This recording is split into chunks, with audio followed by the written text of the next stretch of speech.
నీచంగా బహిరంగంగా అనే కన్నా ముందు ఇది ఒక రాజకీయ కుట్ర అంటే బాగుంటది. నీచం ఘోరం ఇవన్నీ అనే కన్నా వాళ్ళు బాగానే ఉంటారు, మధ్యలో తన్నుకొని మనం చేస్తాం. తర్వాత క్వశ్చన్ అంటే ఇటు జోగి రమేష్ కూడా ఆయన లోకేష్ బాబుని మాట్లాడము, కులాలను మధ్యలోకి తీసుకొచ్చి కులాల బీసీ వాళ్ళకి ఈ విధంగా అన్యాయం జరుగుతుంది, టీడీపీ వాళ్ళు బీసీ వాళ్ళకి అన్యాయం చేస్తున్నారు అంటూ మాట్లాడుతున్నారు. అంటే ఆయన మాటలు ఎంతవరకు కరెక్ట్ అంటారు? ఎందుకంటే వాళ్ళు బాగుండాలా, కులాలు రెచ్చగొడితే ఇల్లు లేతరగా ఇల్లు కొట్టుకొని సత్తే మనం సప్పట్లు కొట్టుకోవచ్చు, మనం ఉన్నది మనం దోచుకోవచ్చు, మనం ఇంకా పైకి పోవచ్చు, నాయకులుగా ఎదగొచ్చు. అది మరి ఇది ఎప్పుడు అర్థం చేసుకుంటారు సామాన్య ప్రజలు? కులాలు మతాలు రెచ్చగొడుతుందంటే సామాన్య ప్రజలు మనమే కదా, మన కులాలే కదా. బీసీ ఎస్టీలు నాకు కొన్ని పేదాలు పలకరాదు కానీ అంటే సామాన్యులు మనమే కదా. మరి రెచ్చగొట్టేది కులాల పేర్లు చెప్పి రెచ్చగొట్టేది ఎందుకు?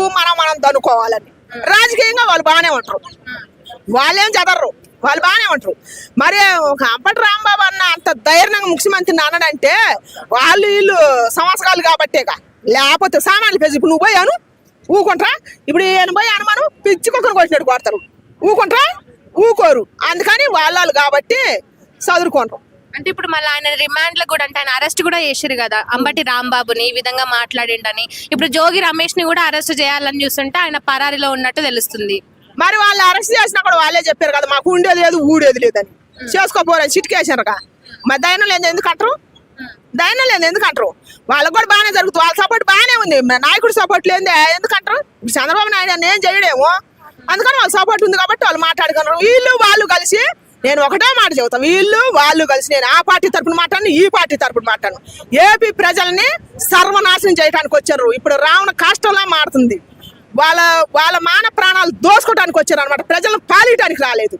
ఎందుకు? ఆ తిరుపతి అడ్డుకాడు ఎంత చేసి గొడవలు చేసి ఇల్లులు మొత్తం దళగా పెట్టుకుంటారు. వాళ్ళతో బాధ్యత, ఆ నాయకులతో బాధ్యత. ఆ అన్నకి ఎంత ఏజీ ఉంది అంబటి రాంబాబు అన్నకి?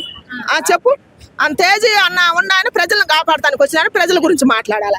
ఆ లడ్డు కోసం వచ్చి తగాదలు పెట్టుకొని గొడవలు పెట్టుకొని ఇప్పుడు వీళ్ళు బాగానే ఉంటారు, ఈ 10 మంది బాగుంటారు.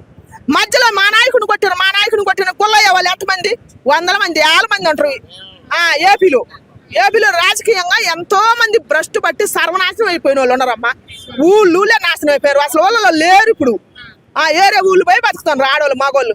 కనీసం కూలి చేసుకుంటారు వాళ్ళు, కూలి చేసుకుని మళ్ళీ వాళ్ళ కాడ లక్షలు ఉన్నట్టుగా లేదు. ఎందుకంటే పార్టీ అంటే అవతల అంత ప్రాణం ఎత్తరు. నీ పార్టీ నా పార్టీ నా ఈక్నెస్ మీద దెబ్బ కొట్టారు ఈ రాజకీయ నాయకులు అవతలకు పోయి.